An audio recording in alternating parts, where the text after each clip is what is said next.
Hi everybody, welcome to our DAT IQ Weekly Market Update. This is our update for June 21st, 2022, episode 206, already over 200. I'm Dean Croak, Market Analyst here at DAT Freight and Analytics, sitting in for Ken Adamo. And as always, I'm not joined by Ned Damon, who's our principal data scientist. And today we have a special guest, Professor Jason Miller from the Eli Broad College of Business at Michigan State University. Famous in the industry, I think, because he's author of the MSU Ton Mile Index, which has been incredibly informative. I like to think of Jason as our industry's conscience. He's done a wonderful job in the last couple of years, keeping everyone on track with his excellent analysis and thought leadership. So good morning, guys. Welcome, Jason. Thanks so much for having me on. Yeah, good to see you again. Morning. How's things, Ned? Things are good. Getting ready to go on vacation, so that's exciting. Good for you. All right. Well, we have a lot to cover today. I'm really looking forward to our session at the end with Jason, so we'll get through the market update pretty quickly this morning. For those new to the program, we're here every Tuesday at 10 a.m. Eastern, 7 a.m. Pacific, talking about trends in the freight market. Most importantly, we're here to get your questions answered, so put them into the chat section. We've got a team in the background getting those answered and prepped for us while we're live. So get those in early. They tend to back up towards the end of the show. So with that, we'll dive into our key trends we're watching this week. Van and reefer spot rates continued their journey south. Contract rates are kind of peaking and maybe showing some signs of declining on our FMIC side. So while van and reefer are sort of trending downwards again, flatbed is flat, literally. May used truck prices were down 12% month over month in May, still up 57% year over year. But according to JD Power, inventory is rising. And according to Chris Visser, some of those inventory levels rising are a result of large fleet carriers starting to move their aging trucks into the used truck markets. DAT authorizations in the last month were slowing down. Half as many trucks were added in May versus April. Doing a quarter over quarter comparison, Q1 22 versus Q1 21, 20% fewer authorizations for the first quarter of this year. JOC produced a great piece this week. Spot intermodal shippers are turning to trucking amid truckload rate declines. The JOC Intermodal Savings Index has down from 30% to just 10% in May. When you get down to the 10% margin in terms of the shipper's premium for intermodal versus truckload, when it gets to 10%, shippers are more advantaged for using truckload instead of spot market intermodal. Great read on the JOC website this week. Housing markets are cooling. Jason's going to talk about that a little bit later. Permits and single-family starts are down, but he's got a lot more insight to add from his analytics in that area. So let's dive into the market update for this week. In the load board section, our load to truck ratio, a little bit of upward movement this week. Both load and equipment posts in our network were relatively flat last week, so it left the load to truck ratio almost identical to this time in 2020. And of course, that was right after demand had crashed at the start of the pandemic. Looking at the two components of the load to truck ratio, load posts are now 12% lower than 2018 levels, but equipment post levels are the highest they've been in 6 years for the third week of June, just to give you a sense of how loose capacity is. So the load to truck ratio ended last week at 3.53. In the reefer section, even though produce volumes were up 5% last week, that's weekly truckload volumes were up 5%. Produce volumes compared to last year are down about 18%. That's the equivalent of 34,000 fewer truckloads of produce moved last week compared to the previous year. The higher week over week produce volumes did push up load post volumes by about 6% last week.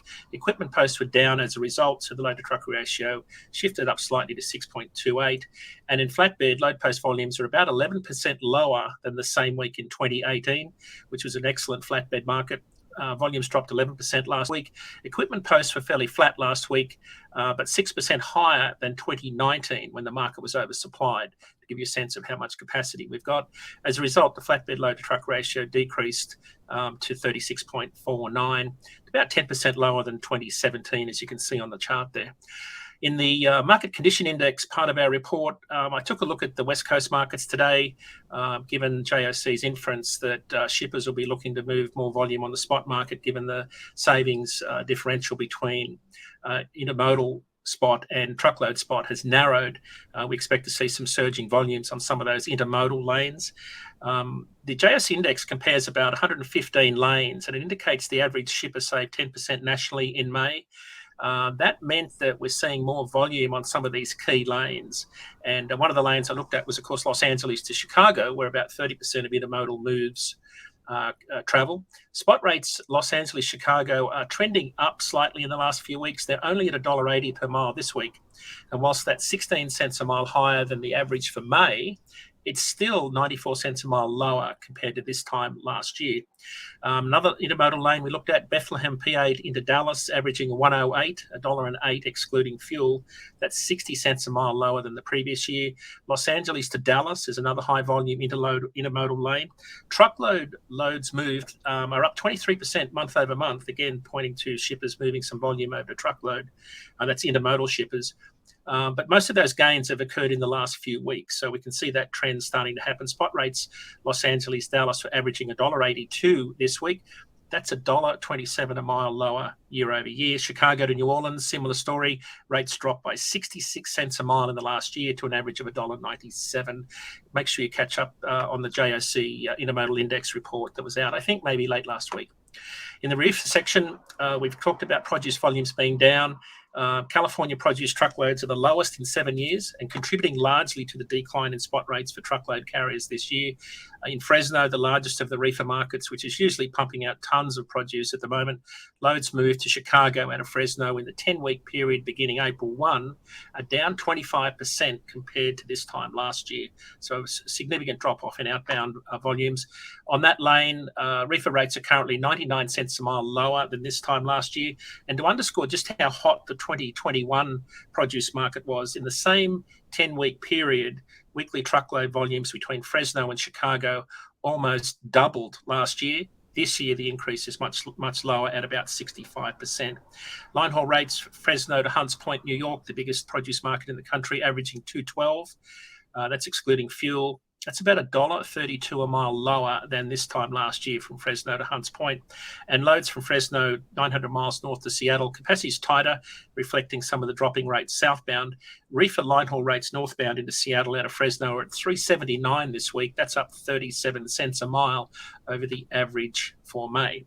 Having a look at flatbed market, imports into Houston have been increasing substantially in the last few months. We've been reporting on that. So is Ari and Bill at the JOC. But of course, shippers are looking to import more volumes away from West Coast ports. So naturally, we're seeing some flow-on effect into both the reefer, dry van and flatbed market. Flatbed also is seeing some increased volumes over time. One of the busiest lanes out of Houston is Fort Worth. Loads moved have jumped by 45% since the start of May, which was in that period when we started to notice volumes increasing substantially into the Houston port. As a result, capacity's tightened. Rates are up 5% in the last month, averaging $3.85 this week. That's up 46 cents a mile year to date and 72 cents a mile year over year. That's Houston to Fort Worth. That's our busiest lane for flatbed volume moving in DAT's freight network. In the southwest region, loads moved between Phoenix and Ontario last week are down 13%, following the annual peak in volumes, typically occurs in March and April. That's consistent with the steel industry, as a lot of steel production comes out of that market between Phoenix and Kingman. Steel production's down 10% year to date. Phoenix to Ontario, flatbed rates at $1.62 per mile this week, 19 cents a mile year over year. So having a look at our spot rates, as you can see there, spot rates are down in dry van again this week. They're about 36 cents per mile lower year over year, even 6 cents per mile lower than in 2018, following last week's 3 cents per mile decrease. Remember, these are line haul spot rates excluding fuel. The national average line haul rate now stands at $1.97 and is the same as last year at $2.69 when you add the fuel surcharge back in. Dry van line haul rates have dropped about 80 cents a mile year to date, but still 29 cents a mile higher than the average of pre-pandemic years for this week in June. In the refrigerated sector, more produce volume in the market last week compared to prior weeks tightened capacity and slowed down the rate of decrease in spot rates. Reefer rates decreased by just over a penny per mile last week compared to the 7 cents per mile drop the previous week. National average last week was $2.24. It's about 92 cents a mile lower year to date and about 13 cents a mile down in the last month. Reefer spot rates are currently 50 cents per mile lower than this time last year, to be more precise, and 14 cents a mile lower than where we were with reefer spot rates in the hot 2018 freight market. And lastly, flatbed line haul rates remain close to the 13-month average, following last week's less than a penny per mile decrease to a national average of 262.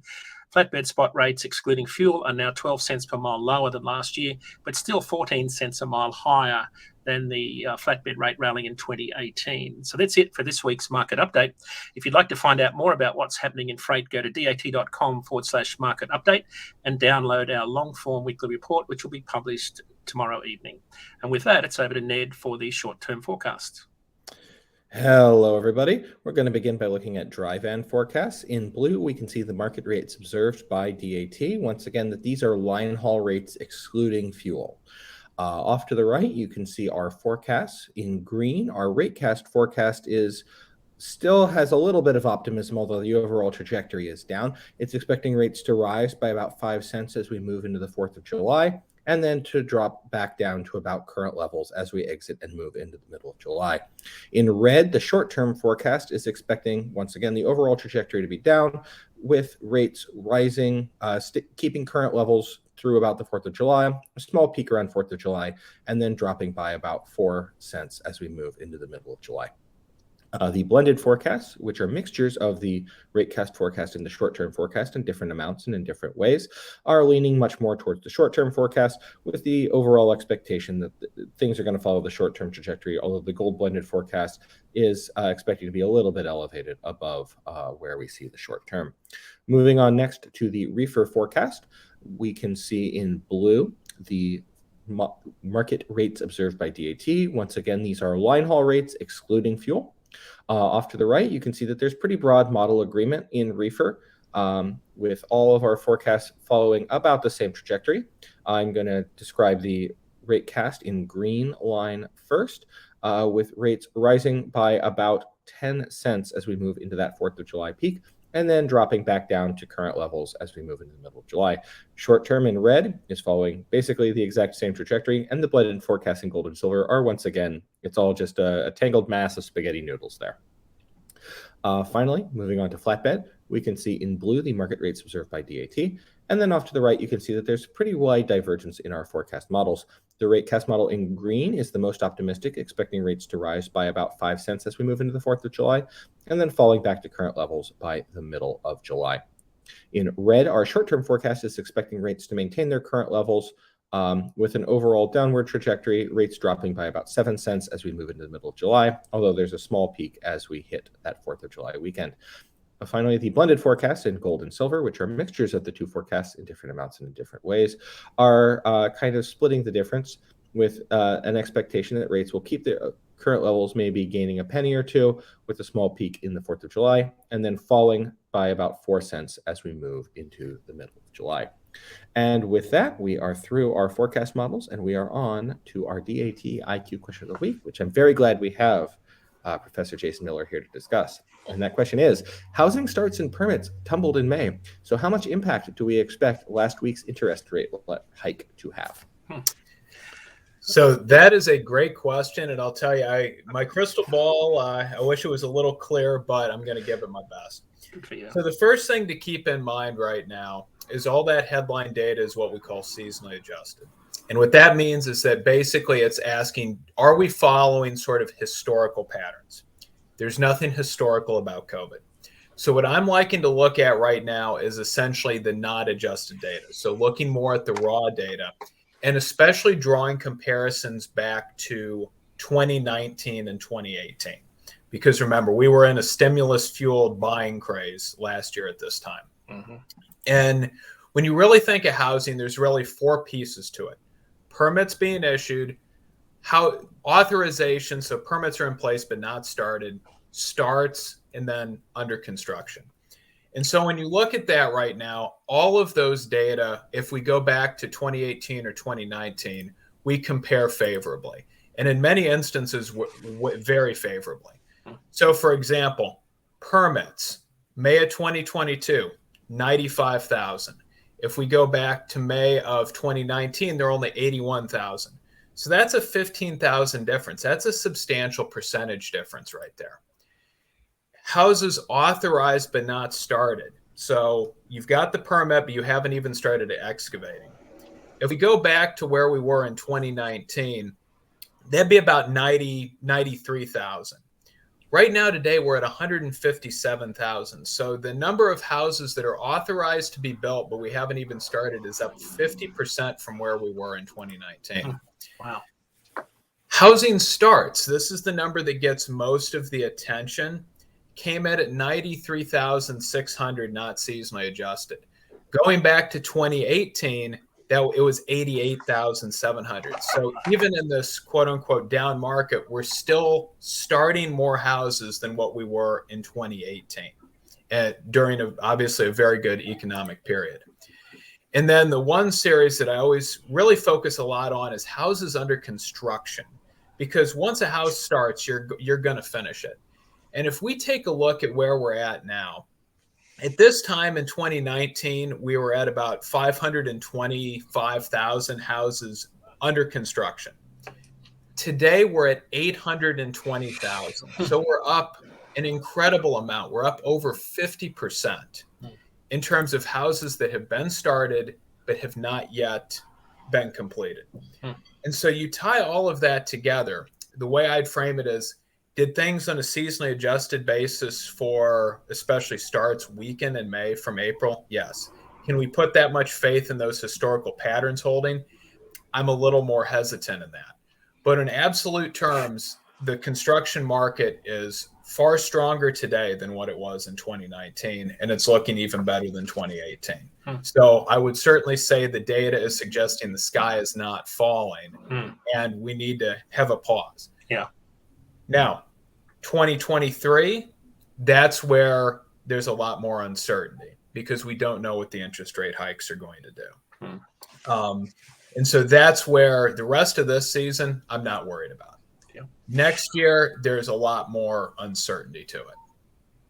So Jason, that's an excellent summary, and it kind of mirrors what we saw in both 2018 and 2021, right? In 2018, we talked about a very robust industrial economy, fueled by a range of things like a lot of building activities, a lot of economic stimulus, rallying of oil prices. We were coming off some pretty severe Cat 5 hurricanes in late 2017, which drove up demand for flatbeds right through the early part of January. So 2021 actually was very similar. When I look at the data, the volume of load posts in our spot market, they're trending identically for those 2 years, 2018 and 2021. So it certainly backs up what you're saying there. Just from what we're seeing in the spot market, because in our loads moved part of our business, we're still seeing about double the volume of freight moved in the spot market for flatbed compared to dry van and reefer. Because a lot more volume moves consistently in the spot market because it's a lot of one-off project work. Yeah, and that's what we're seeing right now. And even on the manufacturing side, I mean, if we're talking about that, freight-weighted industrial production for May of this year was actually higher than in May of 2018. And so right now, in terms of where we're at for manufacturing output, we are at 2018 levels right now. We're certainly above 2019, where we essentially started going into a small industrial recession. Got it. I'm curious about something. So with this housing starts data, with the industrial production data that you have, this would imply that the market for flatbed should be very, very robust. And we do see that flatbed rates are well above where we are for dry van and for reefer. But there are some signs that the flatbed market is weakening. What would you say would be the cause of that if like all the kind of big fundamentals seem to be doing okay? Is it just like a crisis of confidence, or? I'd say probably the big thing is capacity right now. So we know employment in truck transportation is up, 5% at least from last year at this time. And that's the other thing I would keep stressing when people are saying, well, volumes are plunging. It's like, well, then why are trucking companies adding a lot of employees right now? And so the reality is demand is higher this year on an absolute number of loads than last year, but the growth rate of demand has slowed substantially to the point that the capacity side is really starting to catch up. Right. And I think right now this year is almost, and we talked about this last year, we just didn't think the switch would happen so suddenly, but we knew at some point the industrial economy was going to really switch back on. and we knew that consumer spending was going to have to essentially stall out. And that appears to be what has happened. It's stalled out at incredibly high levels, still way above the pre-COVID trend line, but we have not seen any really year-to-year growth in retail trade sales this year to last year once you remove inflation. And so you add a lot of capacity, you don't have demand on those lanes increasing, and all of a sudden you're going to start having rates come down. I talked to a guy on Friday, another small fleet owner, Jason, and of course this kind of reflects a big chunk of the industry that are small fleets. Owner operator drives one truck, manages three. There's a lot of fleets that do this, and he's got one flatbed and two reefers, and he said to me, "I'm going to park my two reefers because the rates are so bad. I'm going to park them, not sell them, not do anything. I'm going to keep my DAT services running, but I'm just going to run my flatbed." And because I own all my equipment, I can afford not to run them on the road. I don't have any substantial fixed costs. He said the rates in the flatbed sector are so good, I'm going to keep that sector running, and I'll do that myself. And his drivers will probably go back and work for another company to add into your truck transportation numbers increase. That's a trend that I've been seeing for quite a while, largely because carriers have had such a great year last year, as you reported on LinkedIn. Transportation revenues are up a substantial amount. I think was it 46% on 2019? Yeah, it would be something in that realm. And I mean, about 20% year over year from just the first quarter of last year to the first quarter this year. And that's raw revenue, including surcharges and everything else. Yeah. It was certainly a great year. Even some of the big truckload carriers reported very strong Q over Q revenue increases last quarter. Well, and I tell you, the one thing in the publicly traded space in the trucking sector, what I'm always watching for the closest is actually what the LTL carriers are reporting in their quarterly updates, and also their intra quarter updates. And the reason for that is LTL still has a lot of manufacturing exposure, especially to durable goods. And the first thing that starts turning down if we're truly going to be entering a freight recessionary period is going to be industrial production for durable goods. We saw that in 2015 and 16. We saw that in 2019. So as long, especially as Old Dominion and ArcBest and Saia are reporting strong tonnage growth, or at least tonnage not softening, I feel fairly good. Because if you go back to their 2019 updates, they were saying, look, we're down from last year. And that's what was reflected. So to me, they're the canary in the coal mine because they'll be the first one to start seeing volumes drop. Right. You have a question, Ned? I don't want to eat up too much more time because we do have some listener questions. But just real quick, one of the things that is interesting when you talked about softening rates as the supply of capacity is going up is something that some of the folks at DAT like to harp on, and I think is important to note, is that if you add in fuel, like the shipper cost side is still the same where it was before. And so that's something just to add to the picture of what's driving rates down, is that there's like a fixed pie of money that's coming out of the shippers, and more of it gets eaten up by fuel nowadays. Jason, a quick question before we go into the questions of the week. I read this morning in, I think it was the Wall Street Journal, that someone speculated that we may already be in a recession. And I'm interested in your take on that, whether that's the case or whether that's just too much of a stretch. So where it comes down to is how do we define a recession? Because obviously in economics, there's a very clear meaning for that. 2 straight quarters of negative quarter over quarter gross domestic product growth. The key thing I would tell everybody is GDP growth is very heavily right now influenced by imports. And that if imports go up, GDP goes down. But from a freight standpoint, imports coming in are a good thing. And so when you look at last quarter's negative GDP rating, it was all due to imports being so strong. Right. This quarter, I don't really see how we're going to actually have stronger imports than we did last quarter on a seasonally adjusted basis. Yep. So when people say we're in a recession now, there can be a distinction between what we mean by an economic recession versus a freight recession. We never were in a recession in 2015 and 2016 or in 2019 formally, but it sure felt that way in the trucking sector. Yeah.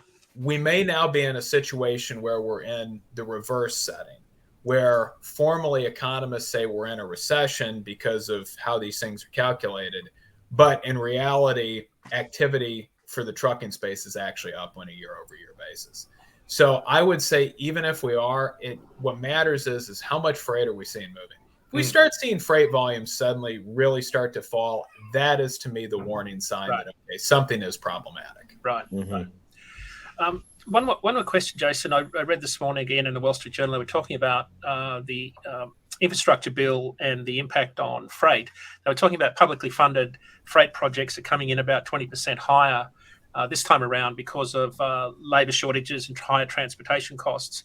But they were saying that they don't think the impact of that will be well into 2023 in terms of an impact on freight. I know we've talked about this a lot in the past. What's your take on when truckload should see some material impact from that sector?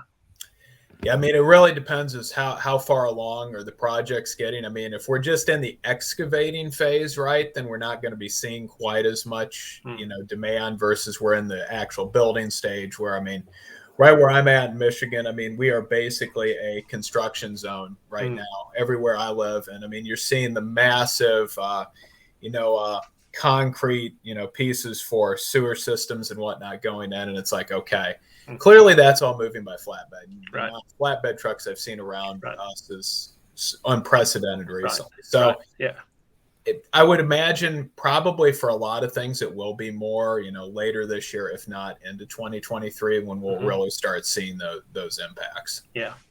And probably more regional, right, depending on seasons and weather, because here in the Northeast you can't dig a hole until you get into April, May and the ground thaws.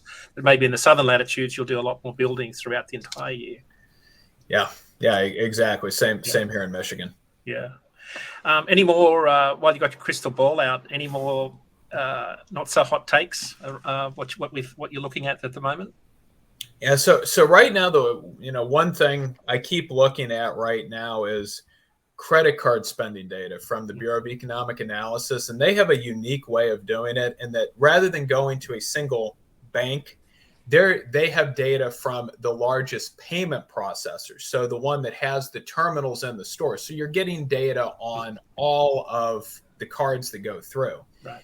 And I was literally just pulling that, this morning. And the one thing that keeps emerging to me is I keep reading this mysterious, mythical transition from goods to services. It's not there. It is just not showing up that service spending is going back to 2019 levels in terms of, we're the same proportion. It's just not happening. You can see spending on recreation and accommodation is still well below, 7, 8, 9, 10% below where it would be predicted to be at. Whereas building material sales are up 38% in June of this year from where they would be predicted to have been at based on the prior 10 years of history. Yeah.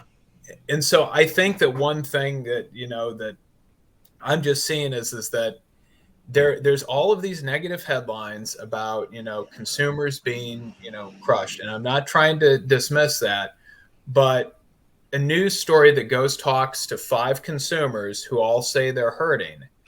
We can't make broad economic conclusions off of that. Right. Let's look at trillions of dollars of transactions taking place, and oh wait, we're not quite seeing this crushing behavior yet. Yeah. And so I think the one caution I'd have for everybody is it's a very emotional time right now, but you've got to look at the hard data and what are people actually doing, not necessarily what they say they're doing. And in that private email string that you and I have been on recently, you commented that people are building homes in your area. And I know that the middle to higher income wage earners here in New England are building and renovating homes at an incredible rate. So we're still spending a lot of money on things that trucks haul. So with that, Ned, let's jump into the questions of the week. All right. Alexander Escobar asks, produce market has been anemic at best so far this year. Is it too early to call this year's produce market a dud? Certainly on the West Coast, they're in their third year of a very severe drought. Volumes are way down. They account for about 2/3 of the fewer truckloads of produce that are coming out of there on a weekly basis. On a typical year, they account for about 60% of all the volume that comes out of there. It's such a produce-rich market. But this year, farmers can't even buy water that they would normally be able to buy in previous years. There's just such a shortage. I think that's going to be a problem. Some of the data in California shows that in our world, loads moved typically increase from March 1 to July 4. Volumes of weekly truckloads increased by about 12%. If I project June volumes forward this year, at best, it'll be about 1% up year over year. So this year doesn't look like being very good from a volume perspective. It's a bit lower than previous years. So I think it is a bit of it's a bit misleading to compare it to last year in particular, but it's definitely much lower. And in the southeast region right now, where produce season's well and truly underway, we're behind by about 1,200 loads per week. So yes, volumes are down. I do think, though, Alexander, we'll see a longer season this year, like we did with the citrus season on the West Coast last year, which accounts for a lot of volume. So it's too early to call it a dud just yet. We'll know by July 4 when we'll do a more deep dive into the actual volumes and see what some of the trends are. But so far, when you hear growers reporting that they're only going to sow 250,000 hectares of rice this year in California compared to their normal 500,000, you know that you're going to see a lot less produce coming out of the West Coast in particular. Yeah, I remember reading this morning that Lake Mead is at the lowest levels that it's been since they filled it. So let's hope they get some rain soon. Richard Montiliano says, I hope I said that right. From a shipper's perspective, what are your 1 or 2 best practices for negotiating fuel surcharges? I'm going to have to take that one on notice unless Jason wants to have a crack at it. I'm not, I can't speak to how shippers might tackle this. We've got some people that could, but yeah, I'm going to punt. I'm going to punt on that one as well. That is a little too detailed. Yeah, Richard, we'll get that question answered to you if you want to send us an email to askiq@dat.com. Yep. We'll get our shipper experts onto that. Yes. We should have them on the show. I mean, not that Jason Miller's not scintillating conversation, but all right. Jason, thanks so much for being on the show. It's always insightful to talk to you. Yes. We'll look forward to hearing more from you on LinkedIn. I don't start a day without jumping onto LinkedIn to see if you posted something. It's just too important not to get your perspective. So thanks for being on the show. Yes, thank you. Yeah. Thanks so much for having me, guys. All right. Do you have any shout outs? I do. I'm just going to dive into them now. So speaking of Professor Jason Miller, if you catch the latest edition of the Freight Vine podcast, which is out this week, Jason and Dr. Chris Kaplis talk about the freight economy and a contrarian view that the sky is not falling, as some of the media have suggested. It's a great listen. Don't miss it. I'll be on Sales Chatter in the morning with Dan Deegan and DJ Flores at 9 a.m. Eastern. You can connect with them on LinkedIn. Stephen Pettit will be on Landline Now at 7 p.m. Eastern on Road Dog Radio Channel 146. And later in the week, I'll be on with Jimmy Mack on Radio Nemo, Thursday, 8 a.m., again on Channel 146 on the Road Dog Network. And at noon Eastern today, DAT and TIA will be running a webinar on the RFP season hosted by our very own Alex Perry and Eric Williams. It's going to be a really good webinar. And just looking a little bit further down the road, Operation Safe Driver Week is scheduled for July 10 to 16.